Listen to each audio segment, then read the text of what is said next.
Hey, this is Minnie and Razor. How are you doing, sir? I'm good. How are you? I am fabulous. Guess what I got today? I have absolutely no idea. I got Chipotle today. You got AAA? Chipotle. I got Chipotle carnitas salad. It was quite delicious. And You get Chipotle no, wait, every that's day. not even the best part. Guess what the best part is? Um, I got the munchies, and yes, I know I've been really hungry for the past couple of days. Don't know what's going on, but I got the Burgers. munchies, and guess what I got? Preggers. Wait, No, what? I didn't get pregnant. Come on, come on. I have no idea what you got. I Bacon? went to the store next door, okay, and they had buy one get one free beef jerky. Oh my god. So now I don't have only one pack of beef jerky. I have two For the price of one. for the price What of a one. deal. I have to hit my GG button, but oh, there's no batteries in it. Anyway, moving right along. No more GGs for you. No more GGs for me. So this is DeadlyCast, our very first episode. This is for Hooray. DeadlyGaming.com. If you don't know what DeadlyGaming.com is, we are an open community of gamers, and everyone is welcome, from veterans to casuals. We do not discriminate. So you can find these episodes. I believe we're going to post them on YouTube. If you haven't followed our Twitter, please do. It's twitter.com/DeadlyGamingTV. Our YouTube is youtube.com/GGClanTV. So follow us there. Sub us on YouTube. That would be greatly appreciated. And we probably are going to start a new, what's it called? Thread? No. Subform? Subform on the forums. DeadlyGaming.com/form/. We'll just post it in general discussion. No, I think we should probably have, or it's correctly archived, I suppose, but I'll bug somebody else about that later. But today we have an RE6DG review with Ollie, myself, and Razor, and... That's Resident Evil 6. What did I say? I said RE6. I just thought. Please, they would know what Resident Evil is. Resident Evil Whatever. Anyway, and then we have a very special interview with BaByShaQ, who was Player of the Month winner from March.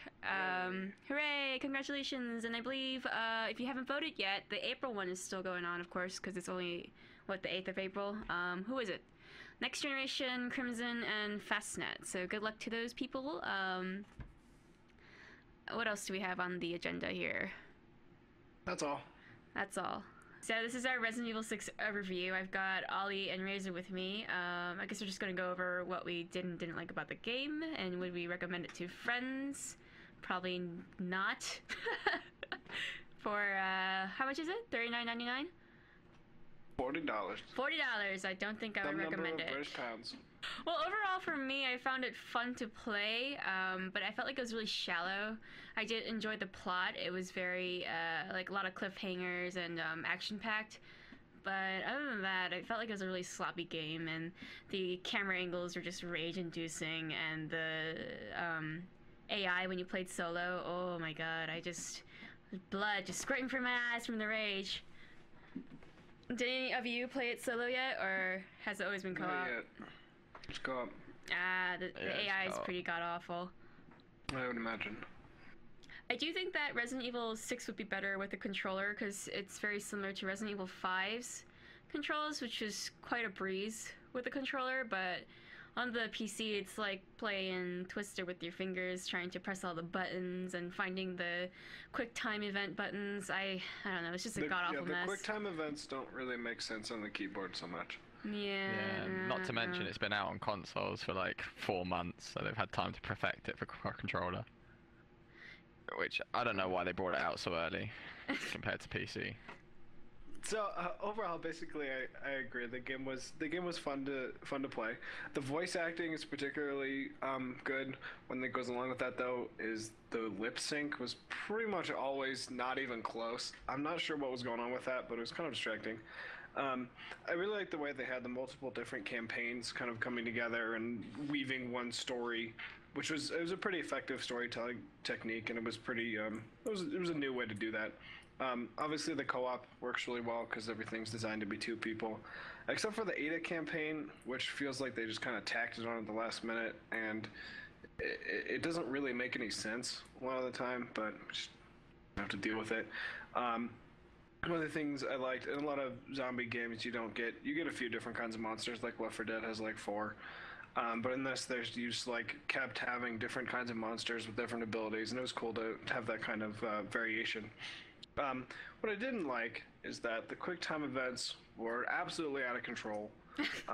It just constantly taking away control from the player to hit buttons that didn't make any sense, or to play a cutscene that was only 4 seconds long, and it just messed with the pace everywhere, and it took me out of the game. Another bad thing was overlap between the campaigns, like with the characters interacting, meant you played some of the same parts twice for no particular reason other than to fill out the campaigns, it seemed like. Yeah, like if you played Ada's first, you literally ruined the whole game for yourself. Yeah, that's true. Would have been no point playing the rest. I just adding on to what Razor said is about inventory system also cluttering. It's made for a controller. Yeah. Like you never need to use your mouse through it, and it quickly gets full, and having to just spam spacebar to combine your herbs is just it doesn't feel right either. And also, like with the guns, like you can only have 4 guns at a time. Well, you can have more. I'm talking about mercenary mode more than the story, but in the story, like how it gives you weapons as you go along, and then the ammo comes really scarce at parts. I don't know, I think the ammo should be kind of rare to get, but at the same time, when you're running around for about 5 minutes from a boss trying to smash every barrel to get ammo, it kind of defeats the point of it.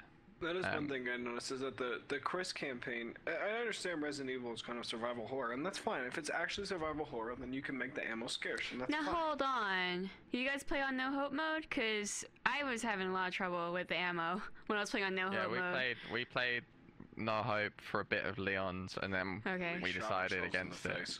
Yeah. Wow. We went down to professional. But I'm just saying, like, it's a challenge, though. Like, it's supposed to be. That's the point of survival horror.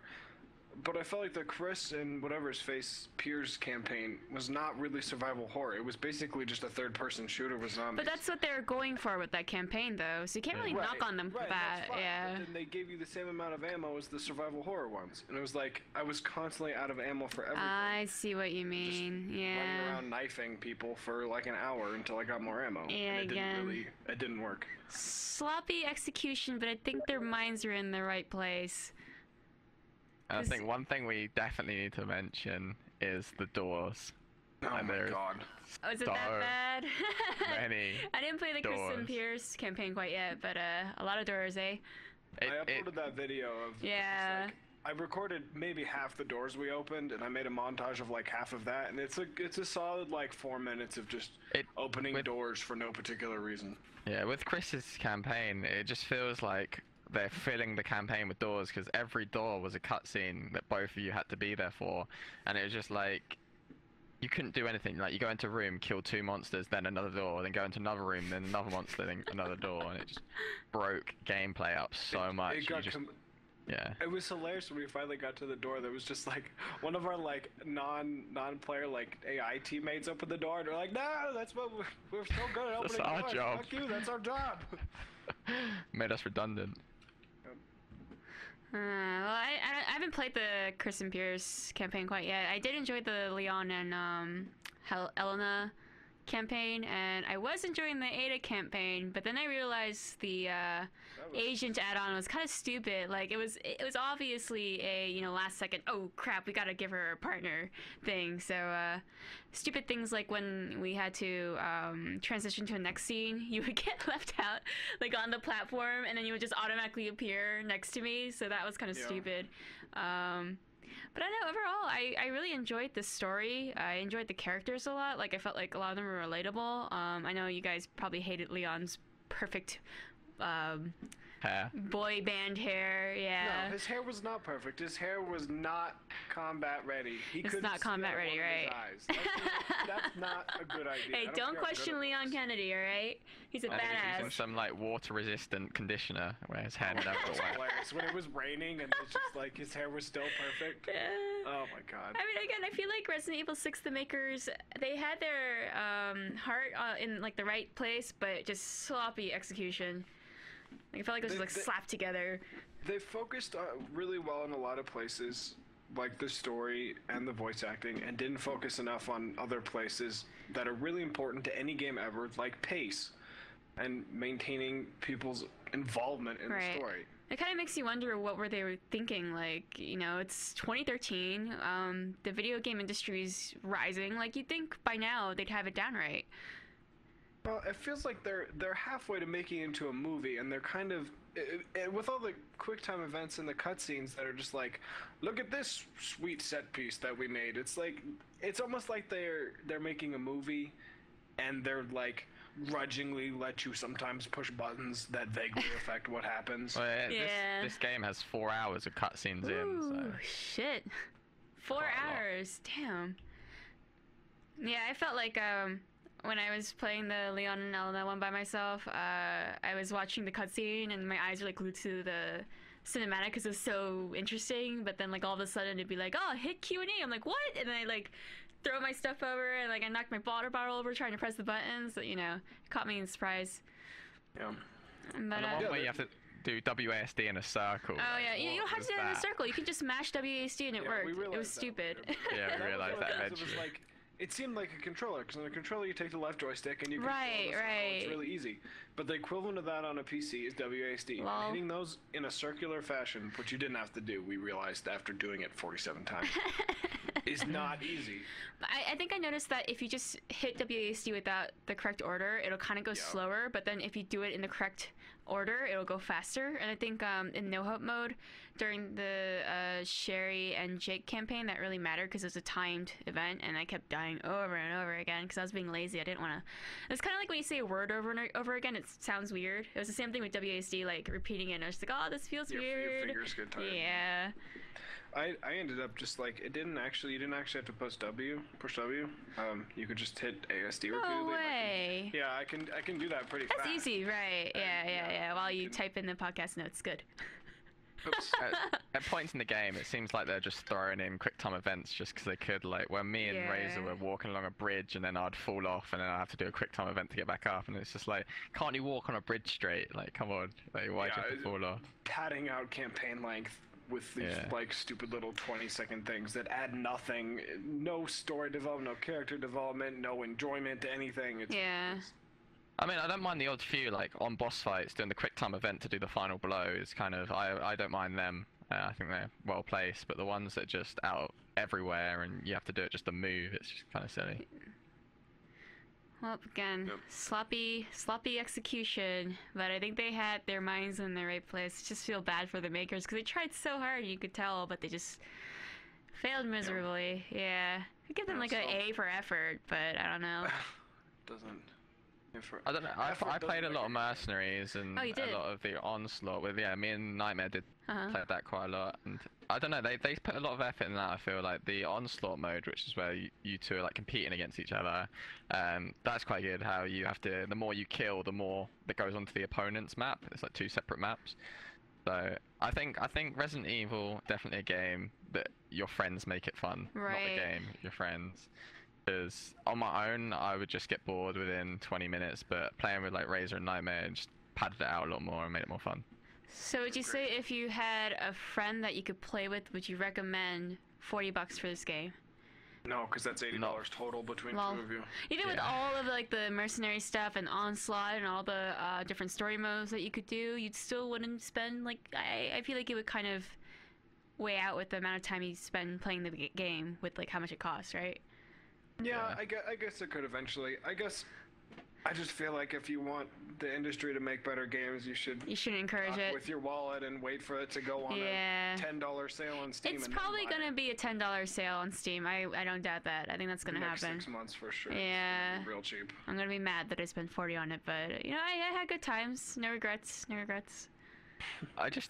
These games are just built up like Resident Evil, like Final Fantasy as well, where the games are solely supported on fans of the franchise, where they just like every year on year or every couple of years they produce another one and people buy it, and they don't even like FIFA is a good example on console. Like they don't even need to put any effort in, release it, and it makes sales. And this is where we're spiraling to in the gaming industry, which is kind of sad. But if people buy it, they're not going to stop. Closing statements. Once again. Wake up, Resident Evil. Lol. Okay, thank you very much Resident for Evil listening. 4 out of 10 would not bang. Wait, what? What? What? Said Resident Evil 4 out of 10 would not bang. Well, 4 out of 10 would not bang, huh? I don't think you... Alright, we're not even gonna get into that. So we've got our March winner for Player of the Month, BaByShaQ. Could start off by asking what you do for DG. What I do? I guess right now I'm the squad leader for Delta Squad. That's Diablo 3. I also do the Signature of the Month every couple of weeks for Deadly Gaming, and in the back I'm kind of working on fantasy football for Deadly Gaming community. Very nice, very nice. Are there a lot of people signed up for that, or? For what? The fantasy football. Yeah, right now we got well over 10, and it's getting more people every day, so. Yeah, I don't know anything about sports, so I join. But, everyone's welcome. So wait, what exactly is fantasy football, if you don't mind me asking? And that's a stupid question, but... It's basically, you can take any sport and add it to fantasy, and you draft certain players, and how they perform in real life translates into points for your team. So the better the players that you drafted do, the more points you get. I wonder if you could do that for like StarCraft or something with the pro players. Oh my god. It's a question. So, how long have you been part of the clan? I think I joined last summer in July, so it's coming up on a year. Yeah. Bake you a cake. Just kidding. There's no cakes. Better get a cake. Yeah, we don't do. Why are you offering cake if we don't do any cake? kind of baked goods? I'll take it. I don't care.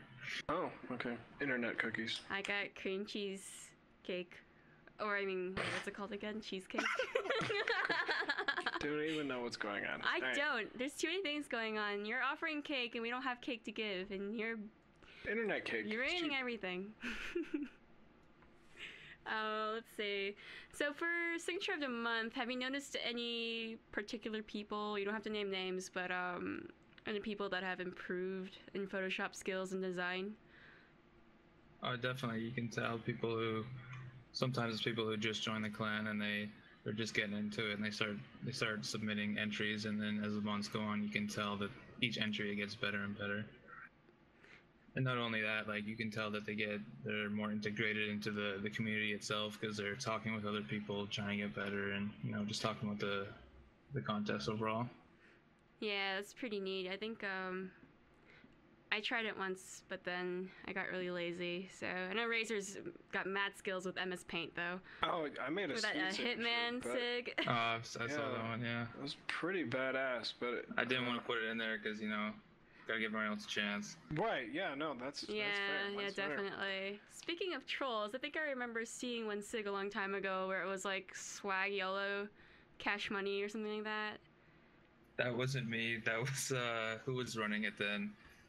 I think Serenity was doing the Signature of the Month before I was, and there were some pretty funny ones. So, what games are you currently playing / enjoying? Right now, mostly Diablo 2 Diablo 3. Sorry. Well, my girlfriend likes playing the old school Diablo 2, so every now and then I go and play with her, just Fair like enough. on a LAN match. Nice. Aww, such a romantic date. Oh my god. Romantic date in what's it called, Tristram or something? Yeah, sure. Oh lord. But yeah, I play Diablo 3 mostly with the guys in the clan, and League of Legends as well right now. What league are you in for League of Legends? What do you mean, what league? Like what ladder? The one with the legends? League of Legends. There's like bronze, gold, platinum. Oh, for ranked, I don't really play that much ranked. I just got to level 30 actually, so just opened it up. Do you have a particular role that you like to play, like support, jungler, top? I like playing mid with Akali. She's pretty overpowered and she's fun to play. if I want to play support, it's Kale or Nidalee, because they're both pretty badass. Do you ever find yourself supporting a particular member? Like, is there anyone that you're really in sync with, or? Actually, Someone Crux from the clan, of course. Crux is a really good support if I ever go bottom AD carry with Vayne. He's pretty nasty support with he uses Taric, he just got Sona. Is that right about? We'll move right along since Razor doesn't like LOL, so. I don't know. I don't even know what's happening. Do you have any shout outs for anybody in the clan? Oh yeah, definitely. Crux, Next Gen, Crimson, Doc and Brooklyn, they're always there if you need any help. They've always been real nice. Hey, thank you very much, BaByShaQ. I apologize. It's a little bit awkward as this was our first interview, so hopefully Razor and I can be a little bit more in sync next time. Hooray! So I wanted to say thank you very much for overseeing Signature of the Month, and you're running Delta Squad, right? Yep. Yep, thank you for all your hard work, and that's it for this POM. Any closing notes, Razor?